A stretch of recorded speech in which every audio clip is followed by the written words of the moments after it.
La revista El Doctor en Casa presenta a Vivi Landó en el programa El Doctor en Casa TV.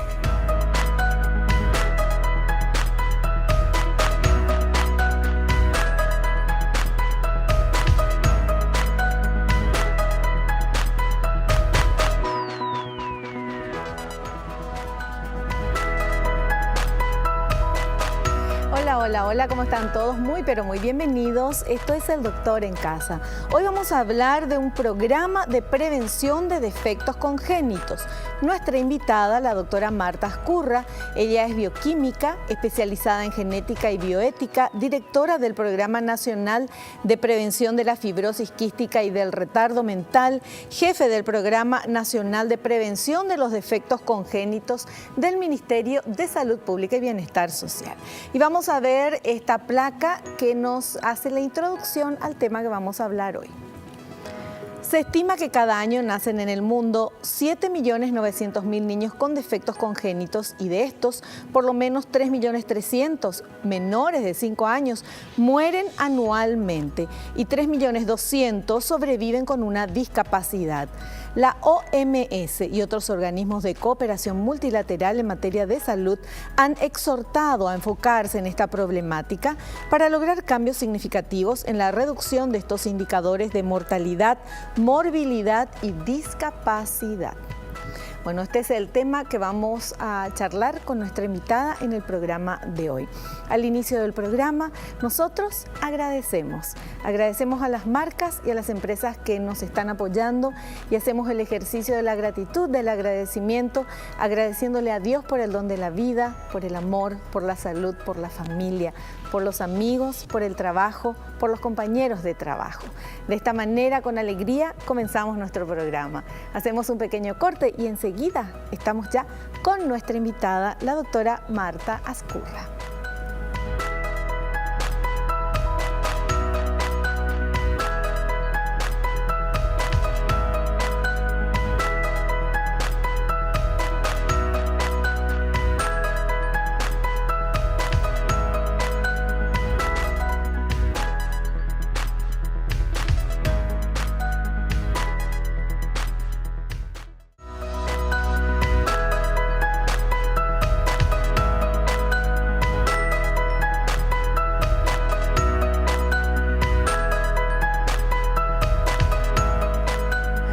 Ya estamos con nuestra invitada, la doctora Marta Azcurra. Ella es bioquímica, especialista en genética y bioética y directora del Programa Nacional de Prevención de Fibrosis Quística y del Retardo Mental, jefa del Programa Nacional de Prevención de los Defectos Congénitos del Ministerio de Salud Pública y Bienestar Social. Doctora, bienvenida al programa. ¿Cómo estás?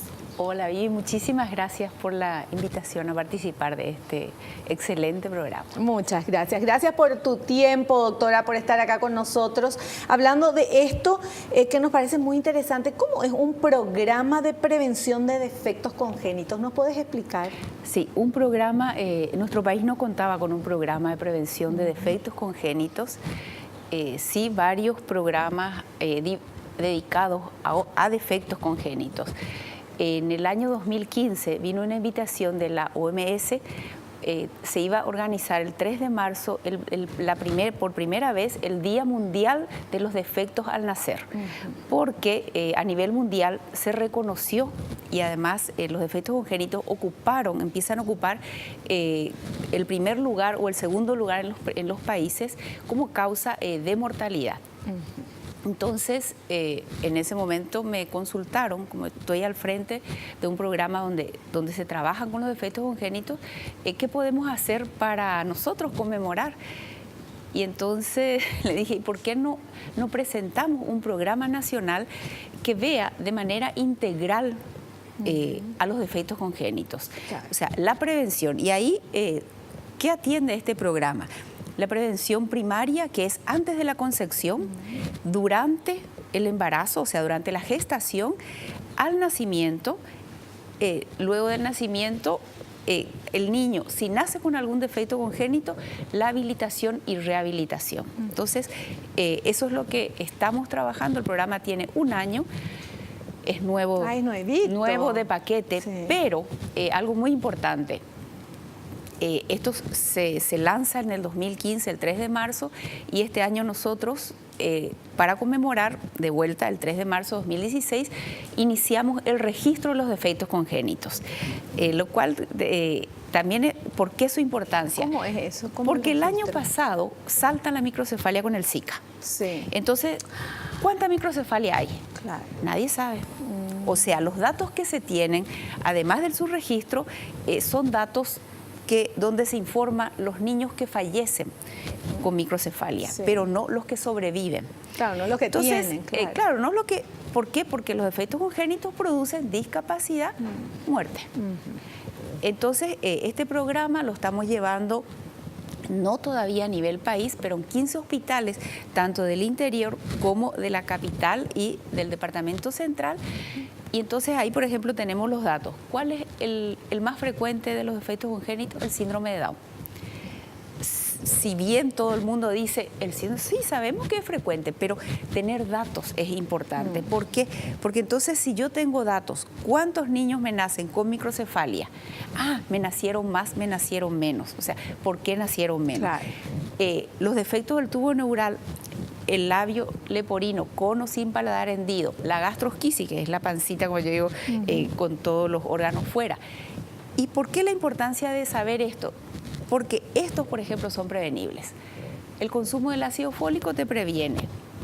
Los defectos del tubo neural, sí, que son uno de los más frecuentes en nuestro registro, pero con datos informados. Claro. No porque alguien me dijo, son muy frecuentes, yo sí, veo mucho. No, porque se informó, nacieron tanto y nacieron tanto con esto. El labio leporino se puede prevenir con el consumo del ácido fólico, la gastrosquisis, también las cardiopatías, y también se habla de los problemas renales. Entonces vos tenés una serie de defectos congénitos que son pasibles de prevención primaria. Entonces, ¿qué es lo que tenemos que hacer? Mío, hay que prevenir, porque, hay que trabajar en prevención. Uno habla de defectos congénitos y bueno, eso es defectos ya que uno trae en el nacimiento, sí, ¿verdad? Nace con o sea, ellos. Ya nace con ellos, Sí. pero ¿qué se puede hacer? Hay algunos que se pueden evitar y nos está contando de que sí, hay varios que se pueden evitar. Según los datos, el 50% de los defectos congénitos se pueden evitar. Sí, o sea, fantástico. Así lo... Bueno, es súper impresionante. Sí. Tenemos un material que habla de eso, los tipos de defectos congénitos. Vamos a ver, por favor, señor director.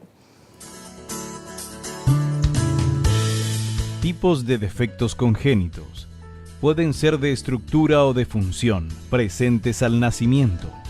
La mayoría de los defectos congénitos estructurales son aquellos que se distinguen a simple vista, como los defectos del tubo neural, el labio paladar hendido, la polidactilia, y pueden ser mayores o menores según comprometan o no la salud. Por lo general, los defectos congénitos menores no comprometen la salud, mientras que los mayores traen aparejados graves problemas de salud y son causa importante de discapacidad y mortalidad. Bueno, esto es lo que nos dice el material de ¿qué es polidactilia? Eso me gustaría saber. Sí, es un dedito de más que podemos tener ya sea en la mano o en el pie. Eso para nosotros es un defecto menor.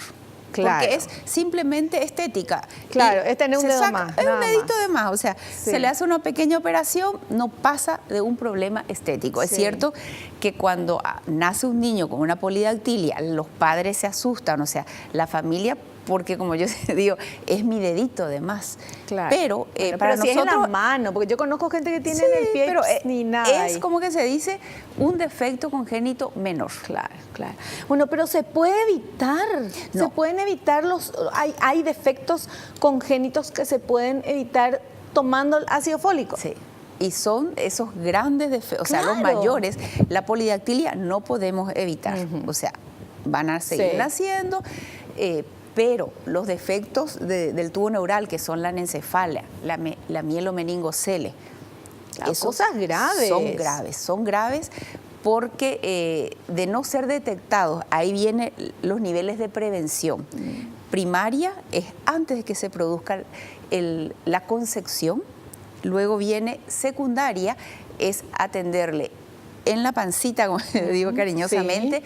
o al nacer le hacemos el test del piecito. El Sí. niño nace y va a tener, o sea, tiene un hipotiroidismo congénito, por lo tanto, la consecuencia es un retardo mental. Eso en el test del piecito se En ve. el test del piecito, pero es nivel secundario, que nosotros Sí. hablamos de prevención. Sí. Porque yo evito las consecuencias. O sea, ese niño que me nace con el hipotiroidismo congénito o con la fenilcetonuria no va a ser retardado. No va a ser retardada. ¿Por qué? Porque nosotros le atendemos, le damos su pastillita o le damos la leche libre de fenilalanina, que es lo que hacemos.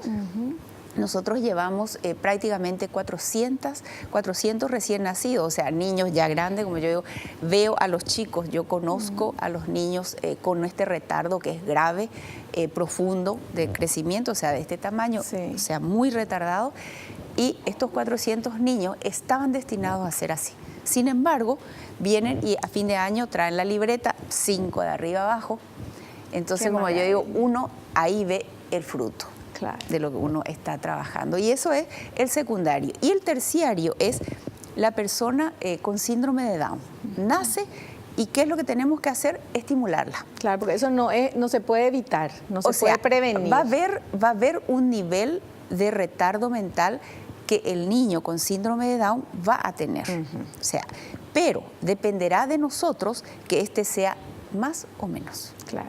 De la estimulación y de la Claro, atención que entonces, se le da. una madre bien informada sobre qué es lo que tiene que hacer cuando tuvo su niño con síndrome de Down, o sea, el niño con síndrome de Down, como yo digo, tiene que ir a la escuela, el ritmo es un poquito diferente, o sea, cada uno tiene su propio ritmo, Sí. Estos niños tienen un ritmo diferente, pero va a poder desarrollarse perfectamente.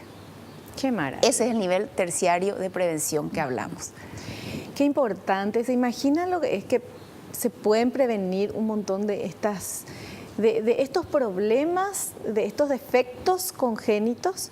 Y hay muchos que se pueden prevenir cuidando la alimentación de la madre, Sí. con los suplementos y con todo, o sea, haciendo los controles, porque muchas mamás quedan embarazadas y no se van a los controles.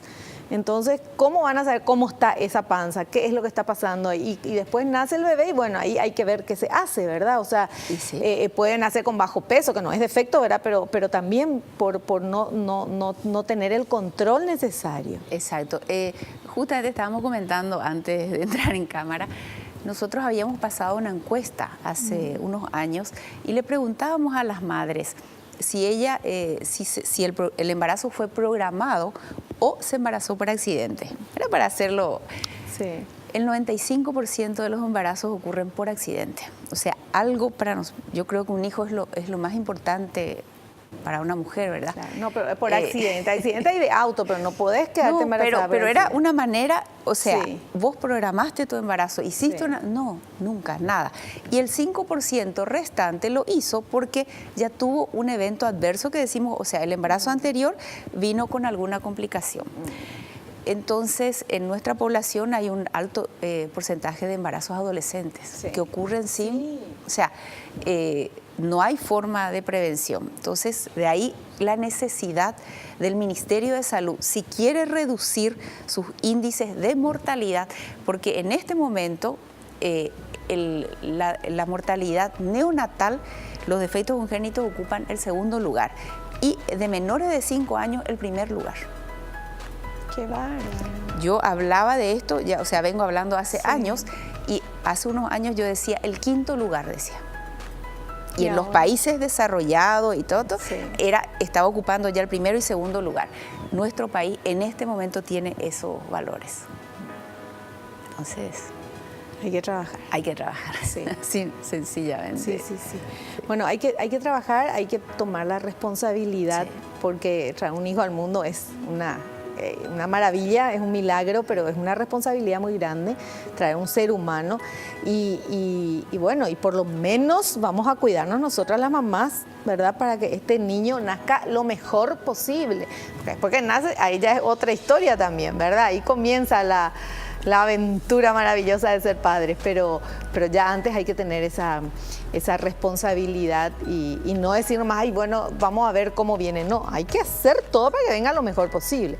Y más que la doctora nos está contando que hay muchos de estos defectos congénitos que se pueden evitar. Entonces, realmente no podemos quedarnos de brazos cruzados viendo qué es lo que está sucediendo, ¿verdad? Sí, o sea, tenemos que abordar a través, por eso te agradezco la invitación, porque yo sé que tu programa es muy visto. Gracias. Y entonces que las madres sepan que el ácido fólico está, que el ácido fólico se puede retirar, cómo debe ser consumido, y diariamente no produce, ¿cómo es que se dice? No hay daño, o sea, no hay un exceso, sino que porque se elimina por la orina lo que no se asimila, y eso previene esta cantidad de defectos congénitos. Entonces, ¿qué hacen en otros países? Y a las mujeres en edad fértil ya le dan. Todos los días toman su pastillita. ¿Por qué? Porque es más económico que tener que prevenir, claro. Prevenir que luego, claro, atender a un chiquito que tiene algún defecto congénito. Así mismo. Bueno, vamos a hacer un pequeño corte. A la vuelta continuamos charlando. El tema súper interesante. Volvemos ya.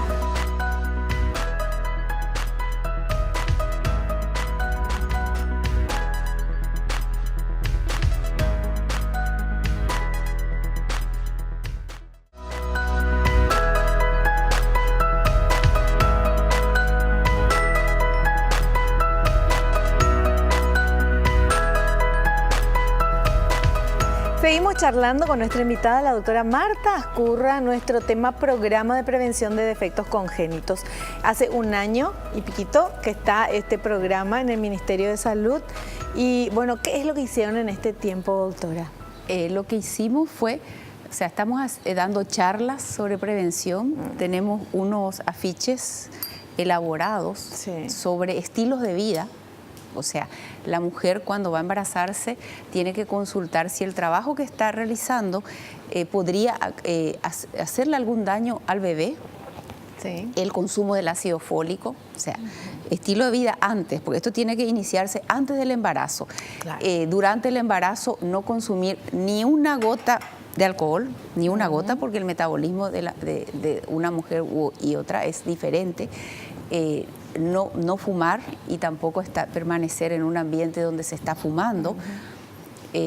Los ejercicios, o sea, es una serie de, o sea, es un decálogo prácticamente. Claro. Y bueno, eso por ejemplo es uno de los materiales. El otro material es sobre el ácido fólico por todos los defectos que puede prevenir. Se merece, como se dice, un tríptico único, especial.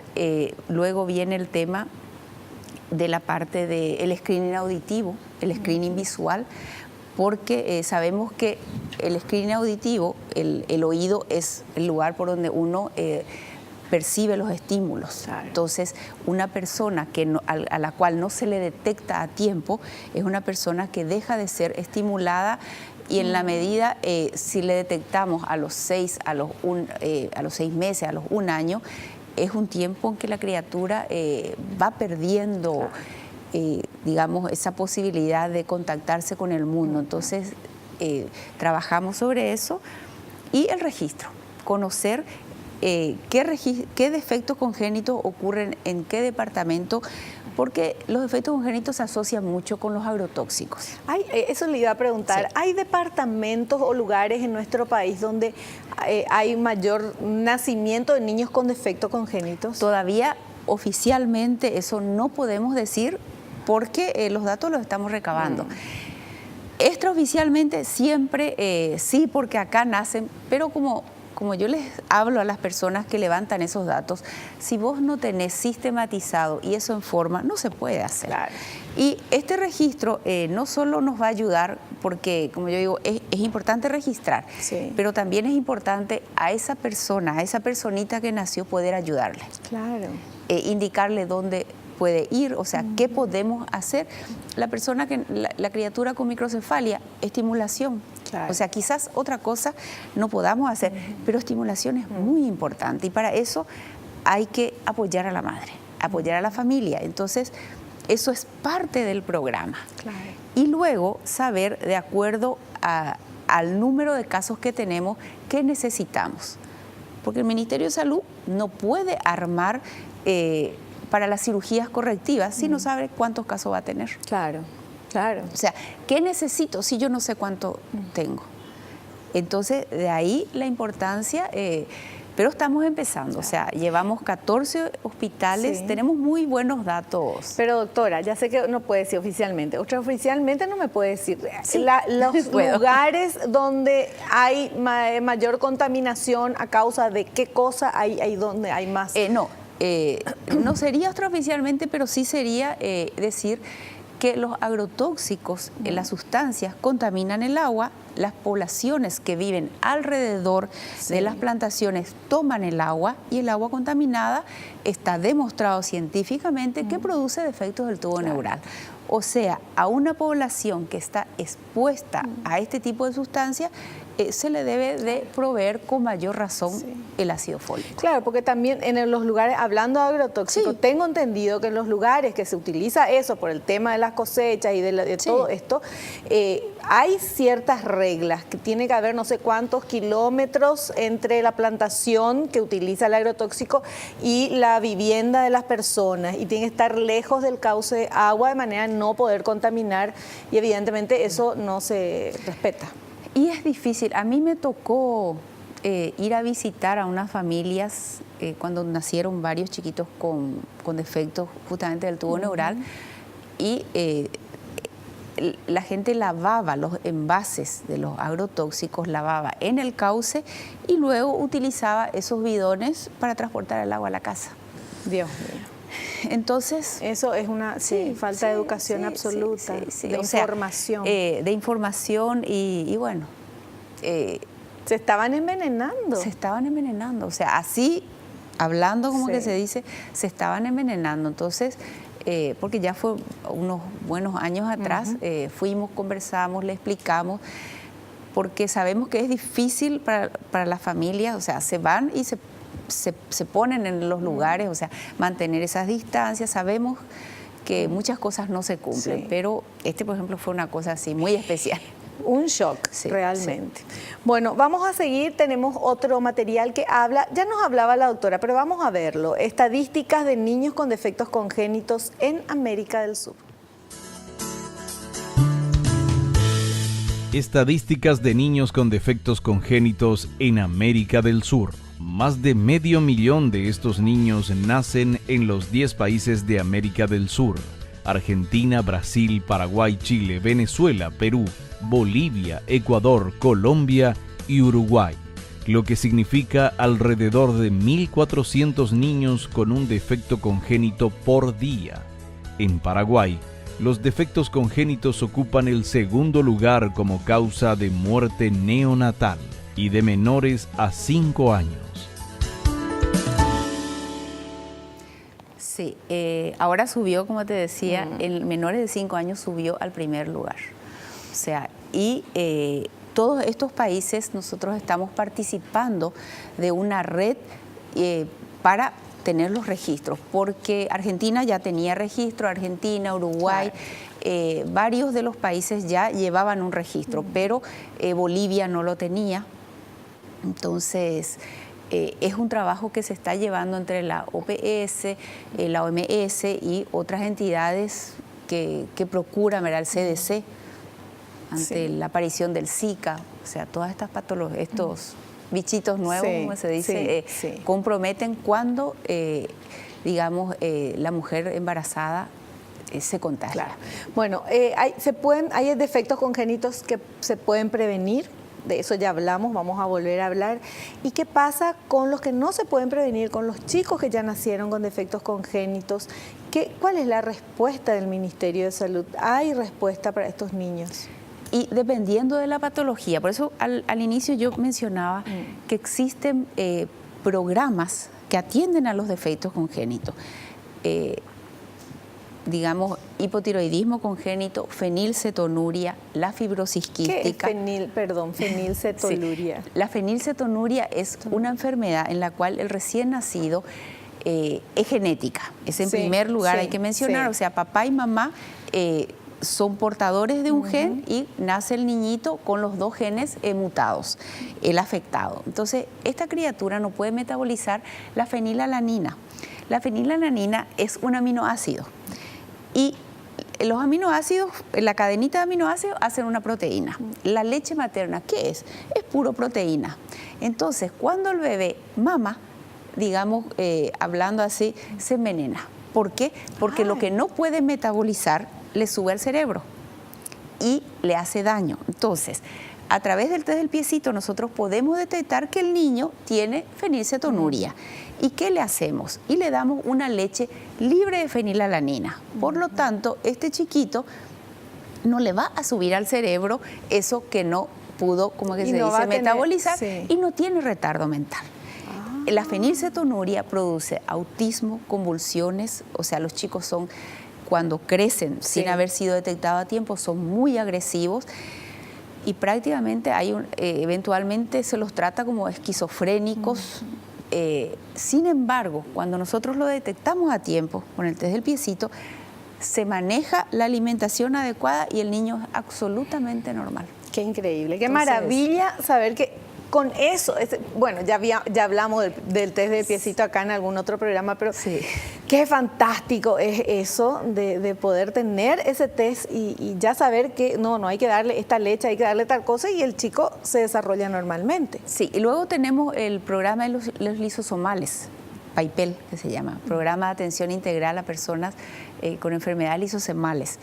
Esa, por ejemplo, es un grupo de enfermedades en la cual también no se puede metabolizar, los chicos son afectados, pero existen enzimas que se pueden aplicar porque la detección no se hace en el recién nacido, pero sí el tratamiento. O sea, se le puede tratar a los niños, es un grupo grande de patologías y el niño puede crecer sin, ¿cómo es que se dice? Sin esas patologías, sin las consecuencias, porque eso es lo que buscamos. Claro. También existen los programas de reconstrucción, las cirugías reconstructivas, y bueno, todo eso son las respuestas que da el Ministerio de Salud al tema de defectos congénitos. Qué maravilla. Bueno, tenemos que hacer un pequeño corte. A la vuelta continuamos charlando de este tema. Volvemos ya.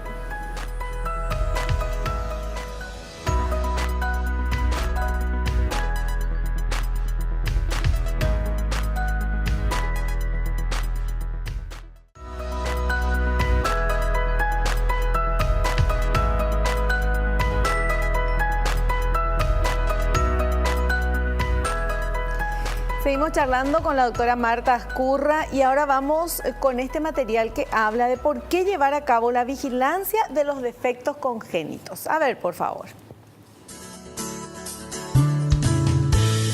¿Por qué llevar a cabo la vigilancia de los defectos congénitos? Se estima que la frecuencia de los defectos congénitos afecta a más del 10% de los embarazos. En Paraguay constituyen la segunda causa de muerte neonatal y en menores a 5 años. Se desconoce la mayoría de las causas de los defectos congénitos, pero se sabe que algunos son prevenibles. Los defectos del tubo neural tienen una alta frecuencia y un importante problema de salud pública. El síndrome de Down puede ser prevenido en un 50% de los casos. Aún en presencia del defecto congénito, es posible prevenir sus consecuencias. Se cuenta con un programa de prevención de los defectos congénitos creado en 2015.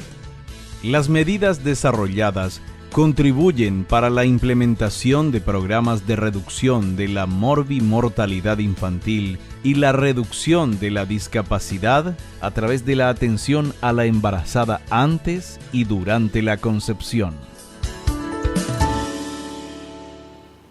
Sí, doctora. Es así. Vi que te llamó la atención el tema del síndrome de Down. Que puede ser, 50% puede ser. Sí. ¿Cómo es eso? Y quizás un poquito más. ¿Por qué? Porque el síndrome de Down es una de las pocas patologías o defectos congénitos en donde se sabe la causa. ¿El cromosoma? No, la edad materna. Está relacionado a la edad materna. Claro. Y la edad materna, que para nosotros, avanzada, ¿verdad? Como decimos, y me decía, una mujer me decía, yo, o sea, 35 años, un espectáculo. Claro. O sea, me vas a decir que estoy vieja. Sí, lo que pasa es que la mujer nace con los óvulos. Sí. O sea, los óvulos se fabrican cuando uno está en la pancita Sí. de la madre. Entonces, el óvulo tiene 35 años y no solo tiene 35 o 40 años, sino que ha sufrido todo lo que esa mujer ha sufrido. O sea, el medicamento que consumió, la vida, ese óvulo lo ha vivido. Entonces, llega a los 40 años y está envejecido para El óvulo, entrar, claro. porque el óvulo, al ser fecundado, hace su última división y ahí comete el error, o sea, la no disyunción, porque se produce por una no disyunción y tenemos una criatura con una trisomía del cromosoma 21. Es el defecto congénito más frecuente porque la población paraguaya, en especial, digamos la del interior, tiene hijos, o sea, no hay un conocimiento de Sí. que llegado una edad existen riesgos para el embarazo. Entonces, al haber este desconocimiento, se siguen teniendo y eventualmente aparecen también a la edad de 23, de 24, porque esa es una de las consultas más frecuentes, aparece a la edad de 30. Pero nosotros tenemos trabajos hechos, por ejemplo, donde un alto porcentaje aparece en menores de 35, pero el doble aparece en mayores a 35. O sea, el último hijo ideal, siempre es. Claro, lo ideal es tener los bebés hasta los 35 años. Y un poquito menos. O sea, menos. Sí. La edad ideal para embarazarse es entre 20 y 30 años. No antes, porque la gastrosquisis y otros defectos de cierre aparecen en menores de 20 años. Y tampoco, o sea, la edad ideal. Doctora, ¿y qué me cuenta ahora que todo el mundo se casa más? Sí. Me puse ya cómoda para hablar con la doctora. Que se casa ahora a los 30, digo mujeres, ¿verdad? Porque en mi época nos casábamos todas re jóvenes, pero no sé, 30, 33, ahí más o menos. O sea, tienen que casarse, embocarle y tener ya rápido el bebé. Sí, lo importante es que uno conozca esta información antes de ir a un embarazo. ¿Por qué digo? Porque nace el niño con algún defecto congénito y generalmente es la madre la que se tiene que hacer cargo. Sí. Las parejas se separan y es muy difícil sobrellevar la situación. Sí. Y es muy difícil sacar adelante a un niño con discapacidad. Sin embargo, si como pareja uno habla, conversa y sabe, Nos arriesgamos. Claro. Mira, queremos tener un bebé, no importa, exacto. le vamos a querer y vamos a estar juntos. Exacto. Maravilloso, conocemos parejas así, maravillosas. Esa responsabilidad realmente. permite sacar adelante, o sea, no Claro. existen defectos congénitos. Así mismo. Porque también hay que reconocer que las personas con defectos congénitos nos permiten a nosotros seguir evolucionando. Así mismo es. Así Entonces, mismo es. Son maestros. Sí, que nos entonces, enseñan. como se dice, tienen un lugar muy importante en nuestras vidas, Sí. que no debemos ni ignorar ni dejar de reconocer, pero tenemos que saber que nuestra población, en especial nuestro país, no está adecuado. Si bien se dieron cambios en esta última década, yo estoy muy feliz porque se dieron muchos cambios. Todavía nos falta crecer. Estamos en eso. Vamos con el siguiente material que habla del árbol genealógico. A ver. Árbol genealógico es una representación gráfica que enlista los antepasados y los descendientes de un individuo en una forma organizada y sistemática. Constituye uno de los primeros pasos a llevar a cabo en el diagnóstico de enfermedades en las cuales se sospecha un origen genético. Consiste en la representación gráfica de la historia clínica familiar. Facilita la identificación de síndromes genéticos y el establecimiento de diagnósticos presintomáticos. Permite un mejor cálculo del riesgo, recurrencia u ocurrencia y los patrones de herencia de una enfermedad, es decir, permite conocer la probabilidad de tener una enfermedad o heredarla. Sí. Está correcto. Está correctísimo. Pero además ahora ya se hace también el estudio genético que te dice cuánto porcentaje tenés de tener, ¿verdad? ¿O no? ¿Cuál de ellos? Porque no, en la persona ya. Este va dirigido, yo te hablaba de la fenilcetonuria, Sí. te hablaba de la fibrosis quística. Son patologías donde mamá y papá son portadores de un gen mutado. Entonces, nosotros tenemos 3.000, ¿cómo es que se dice? Prácticamente patologías genéticas conocidas y desconocidas. Entonces, cuando uno se enfrenta a una persona, o sea, y tiene que identificar a qué patología corresponde, lo primero que hace es el árbol genealógico. Y es un dibujo en el cual uno va ubicando si la mujer tuvo pérdida, si es que la hermana tuvo un hijo igual, para ver si corresponde a lo que decimos autosómica recesiva, autosómica dominante, autosómica recesiva. Tienen que estar ambos genes de papá y mamá mutados. La dominante, solamente con que papá o mamá tenga el gen mutado, ya puede transmitir. Entonces, con esta información se hace el asesoramiento genético. Y el asesoramiento genético sirve a la pareja para decir, vamos a tener otro hijo, no vamos a tener otro hijo, tenemos este riesgo. Entonces, por eso hablamos de ocurrencia, recurrencia, eso unido, o sea, identificar a qué patología. Claro. Perfecto. Pero si nosotros escribiésemos toda la información que nos dice, mi abuela tuvo 5 hijos y 3, sería imposible. Sin embargo, en este gráfico yo veo todo. Claro, qué genial. Sí. Árbol genealógico, conozco el árbol genealógico, pero no así de esto, me parece muy interesante. Bueno, tenemos otro material que habla de lo que ya nos contaba la doctora, la creación del Programa Nacional de Prevención de los Defectos Congénitos. A ver. Creación del Programa Nacional de Prevención de los Defectos Congénitos. En el año 2015 se creó el Programa Nacional de Prevención de los Defectos Congénitos, que tiene entre sus objetivos la atención integral de los defectos congénitos a través de tareas y estrategias de promoción de la salud, prevención y detección precoz de defectos congénitos, tratamiento médico oportuno, soporte nutricional adecuado, tratamiento farmacológico, ortésico y o quirúrgico que permita la rehabilitación integral para el desarrollo del individuo afectado. Sí, a ver. ¿Cómo es que se dice? Un programa quizás muy amplio, pero yo pienso que la atención tiene que ser integral. Y la mirada, o sea, si hablamos de prevención, tiene que ser así, el ciclo de vida de la persona. Antes, durante, si nos damos cuenta, o sea, si detectamos durante el embarazo, entonces lo esperamos, la mielomeningocele. La mielomeningocele es cuando no se cierra el tubo neural. Entonces, si una persona se detecta la mielomeningocele durante el diagnóstico prenatal, uno le espera en condiciones adecuadas. Y, como dicen los cirujanos, no pasa de ser una apendicitis.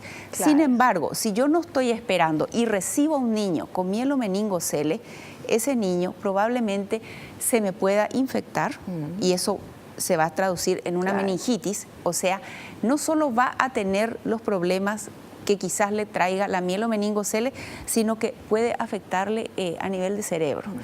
Entonces, tenemos que hacer un programa, o sea, así fue elaborado, ¿verdad? Sí. Yo siempre digo, dentro de 5 años, dentro de 10 años, podemos rendir cuenta. En este momento estamos comenzando, claro, recabando datos. Recabando datos, haciendo difusión. Sí. Yo hago capacitación en el interior del país y pregunto cómo manejan el tema de la hipertensión. La mujer embarazada, ¿qué hace cuando tiene hipertensión? Porque lo normal es que la mujer embarazada deje la sal, ¿verdad? Sí. Deja la sal. Pero al dejar la sal, deja el yodo. Y la mujer embarazada necesita el doble de yodo durante el embarazo para formar a un niño normalmente y que no nazca con hipotiroidismo congénito. Sin embargo, la mujer embarazada, ¿qué hace? Deja la sal, que es el único medio, pues somos un país mediterráneo, de consumir el yodo. Entonces, esa información quizás sea poco, por eso digo, dentro de 5 o 10 años, Y el sueño, yo me declaro defensora de las personas con discapacidad. Entonces tenemos que preparar, tenemos que organizar, porque estos niveles de prevención no es, o sea, la palabra prevenir muchas veces la gente considera evitar el nacimiento. Aquí es evitar el daño. Claro. Evitar un daño mayor para que la persona pueda desarrollar todo el potencial que tenga. Me encanta charlar con la doctora Marta Ascurra. Hacemos un pequeño corte, a la vuelta estamos en la parte final.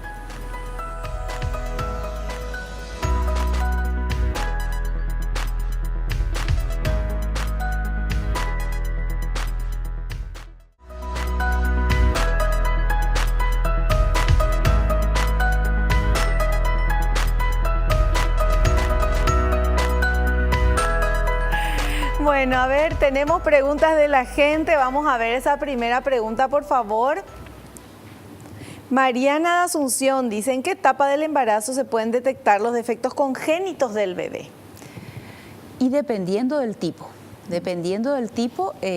porque los análisis que se hacen son la ecografía, sí, o sea, los marcadores ecográficos que actualmente se están ofreciendo incluso en los hospitales de la red del servicio del ministerio. Entonces, para ver si hay algún marcador que nos esté indicando una translucencia nucal aumentada.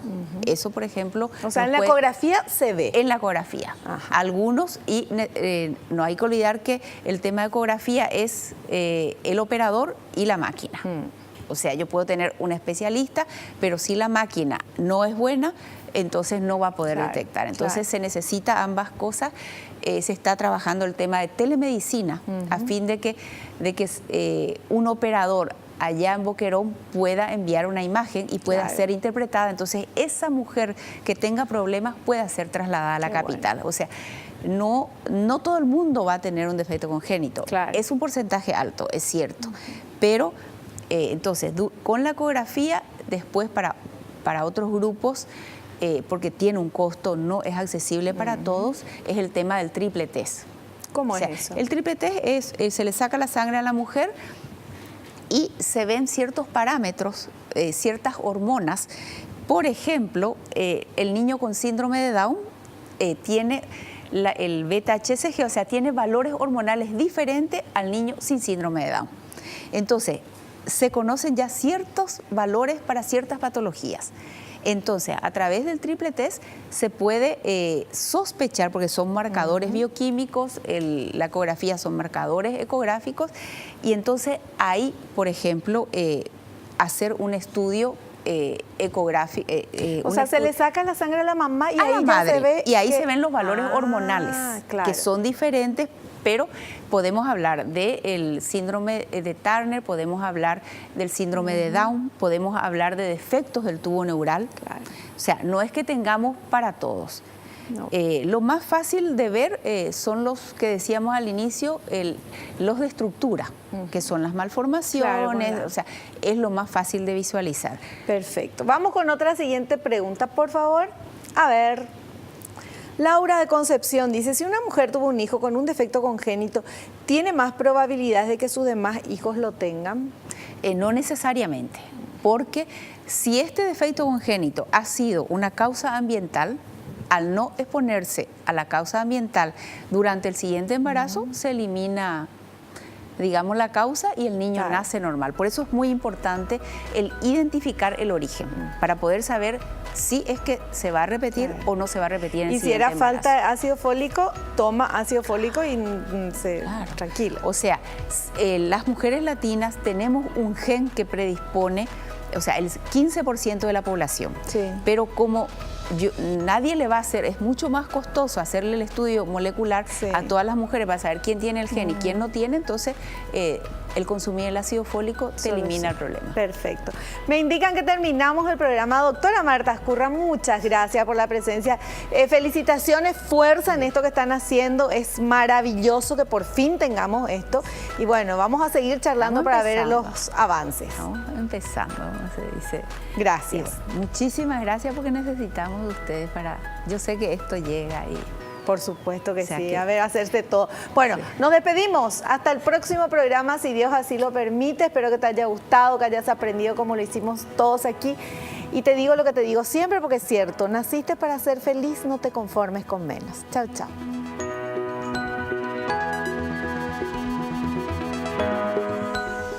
La revista El Doctor en Casa presentó a Vivi Landó en el programa El Doctor en Casa TV. Fue una realización de Alicante.